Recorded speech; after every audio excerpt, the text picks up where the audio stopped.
Students, last time के students, जैसा कि हमने अपने पिछले लेक्चर की वीडियो में लेक्चर नंबर 7 में कुछ टाइप्स ऑफ एरर को डिस्कस किया था।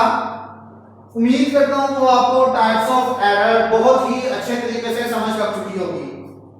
तो स्टूडेंट्स, हमने वो टाइप्स ऑफ एरर में सबसे पहले बग्स को फाइंड किया था कि एरर क्या होते हैं, यानी कि एरर को आपने फाइंड करना है, यानी कि उसके बाद डिबगिंग के प्रोसेस को हमने डिस्कस किया था कि हम क्या करते हैं, डिबगिंग के प्रोसेस में अपने एरर्स को फाइंड और रिमूव करते हैं।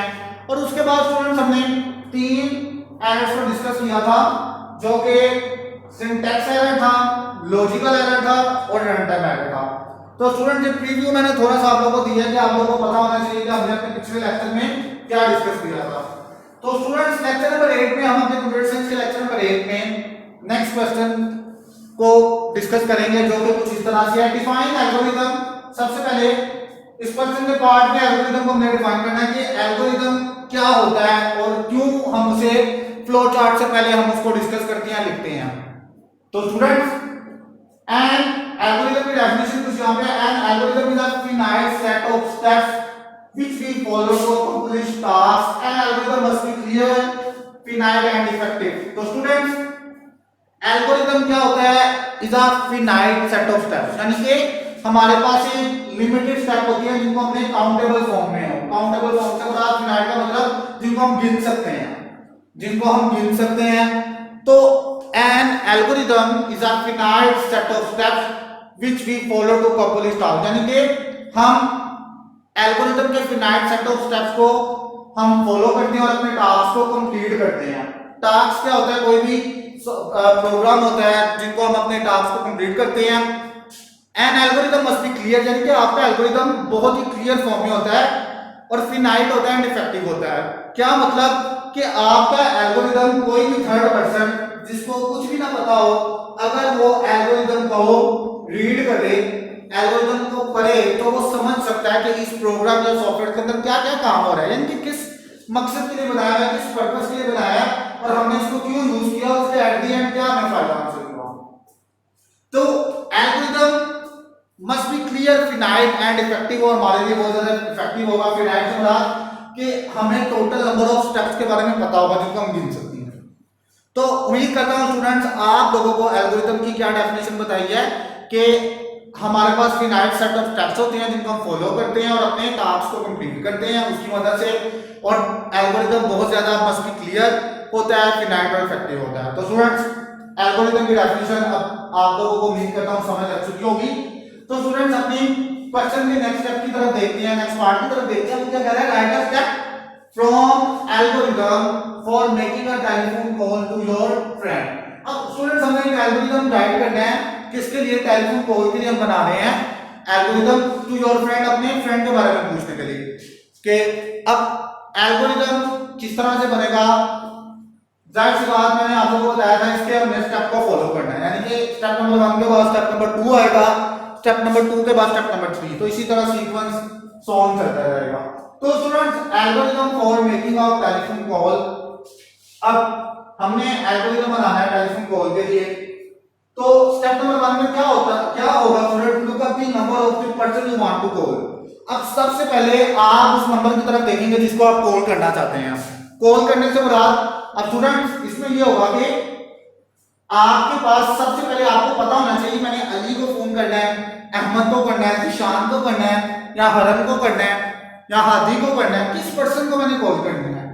तो स्टूडेंट्स, अब जहां तो आप सबसे पहले उसके नंबर को देखेंगे, जहां आपके पास क्या होगा, आपके पास टेलीफोन डायरेक्टरी में, यानी कि आपकी कॉन्टैक्ट लिस्ट में आपके पास वो नंबर मौजूद होगा, या आप वहां से निकालेंगे, बट अगर आप डायरी से देखेंगे उस नंबर को, आपने नंबर को लाजमी देखना है, आपके पास नंबर मौजूद होना चाहिए, वरना आप टेलीफोन कॉल के लिए एल्गोरिथम नहीं बना सकते।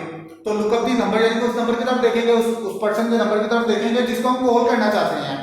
तो स्टूडेंट्स, स्टेप नंबर 2 में क्या आ रहा है, पिक अप द रिसीवर। अब जाहिर सी बात, मैंने किसी को कॉल करनी है, जहां स्टूडेंट्स आप समझे कि मैं लैंडलाइन से कॉल कर रहा हूं, किससे, लैंडलाइन से कॉल कर रहा हूं, पीडीसीएल के लैंडलाइन से कॉल कर रहा हूं। जाहिर सी बात, पीडीसीएल के लैंडलाइन पुराने वक्तों में भी बहुत ज्यादा चलते थे। अगर हम 30 साल पीछे चले जाए, 30-40 साल, और अब भी चलते हैं, नहीं कि अब नहीं चलते हैं। अब जाहिर सी बात जो ब्रॉडबैंड और डीएसएल लगवाता है तो उसके लिए पीडीएसएल का लैंडलाइन लगवाना बहुत ज्यादा जरूरी है। उसके थ्रू आपको इंटरनेट की सर्विसेज दी जाती है। तो यानी कि पिकअप द रिसीवर, आपने रिसीवर को पिक किया, अब रिसीवर को पिक करेंगे, उसके बाद आएगा स्टेप नंबर 3 में wait for a dial tone. अब डायल टोन के लिए आप वेट करेंगे, इंतजार करेंगे, ठीक है। इंतजार से मुराद के अब एकदम से आप जैसे रिसीवर उठाते हैं तो आप डायल टोन जब आता है फिर ही अपना नंबर डायल करते हैं। यहाँ स्टूडेंट्स को अगर नहीं समझ लग रही लैंडलाइन की, तो फॉर एग्जांपल आपके पास हैंडसेट है, टेलीफोन सेट है, आपका मोबाइल फोन है, आप क्या करेंगे, जब आप अपने मोबाइल फोन को पकड़ते हैं, समझे रिसीवर को मैंने उठाया, तो आप क्या डायरेक्टली नंबर डायल करना शुरू कर देते हैं। आप उसके कीपैड में जाते हैं, फोन कीपैड में जाते हैं, जहां से आप डायल कीपैड में जाते हैं, जहां से आप नंबर को डायल करते हैं। तो इसका मतलब कि आपने डायल टोन के लिए आपने वेट किया, इंतजार किया। अब स्टूडेंट्स स्टेप नंबर 4 के अंदर क्या आ रहा है कि dial number of your friend, आप अब अपना फ्रेंड का नंबर डायल करोगे। लेकिन इससे पहले स्टेप्स के अंदर स्टूडेंट मैंने आप लोगों को बताया था, आप उस पर्सन के नंबर की तरफ देखोगे जिसको आप कॉल करना चाहते हैं। अगर फॉर एग्जांपल आप जिस तरह से आपके हेडसेट के अंदर कॉन्टैक्ट नंबर आप स्टोर्ड होते हैं, तो आप जाहिर सी बात आप यहाँ टेलीफोन डायरेक्टरी के अंदर, कॉन्टैक्ट लिस्ट की डायरेक्टरी के अंदर आपके पास अपने फ्रेंड का नंबर सेव होगा, अहमद का, हादी का, हनन का, तो आप वहां से नंबर को उठा भी सकते हैं। लेकिन आपने डायल करना है नंबर को अपने फ्रेंड का, कोई जिसको आप कॉल करना चाहते हैं, तो dial number of your friend. अब स्टेप नंबर 5 के अंदर स्टूडेंट्स क्या होगा, वेट अंटिल सम आंसर। आपने तब तक इंतजार करना है जब तक कि आपको कोई जवाब मौसूल ना हो जाए। आप जब भी कॉल करते हैं तो आप लोगों को एंड में मैसेज आता है, आपको अगर तो बराए मेहरबानी इंतजार फरमाएं। तो वेट अंटिल सम आंसर, तब तक आपने इंतजार फरमाना है जब तक कि मुझे जवाब मौसूल ना हो जाए। क्यों? जाहिर सी बात, आपको आगे अगर कोई भी थर्ड पर्सन उठाता है आपका फोन, तो आप अपने फ्रेंड के बारे में पूछेंगे। आगे क्या आ रहा है, if someone replied then ask for the friend. यानी कि अगर कोई भी फोन उठाता है, इफ समवन रिप्लाइड, अगर कोई भी हमें जवाब देता है, तो देन आप पूछोगे अपने फ्रेंड के बारे में, कि यही पूछेंगे। उसके बाद last step student, step number 6 में, if your friend is not available, अगर आपका दोस्त मौजूद नहीं होता। जाहिर सी बात, अक्सर क्या करते हैं हम, क्या करते हैं कि अगर हम अपने मोबाइल फोन से, तो कोई हमारा फोन यानी कि फोन नहीं अटेंड करता, तो हम क्या करते हैं, मैसेज जनरेट करवा देते हैं ऑटोमेटिकली, कि उसको मैसेज पहुंचे कि when you free then call me, जब आप फ्री होगे तो मुझे कॉल करें। अब कुछ भी आप प्रॉम्प्ट मैसेज आप किसी को शो करवा सकते हैं, छोड़ सकते हैं कि मुझे कॉल करें। तो यहाँ भी क्या कह रहा है, अगर आपका फ्रेंड, आपने पूछा, किसी ने उठा लिया, थर्ड पर्सन है, तो आप पूछोगे if your friend is not available, अगर आपका दोस्त मौजूद नहीं है, तो then leave the message for him, आप उसके लिए मैसेज छोड़ दोगे। क्या छोड़ोगे? जाहिर सी बात, आपने किसी मकसद के लिए उसे कॉल की थी ना, किसी मकसद के लिए कॉल की थी।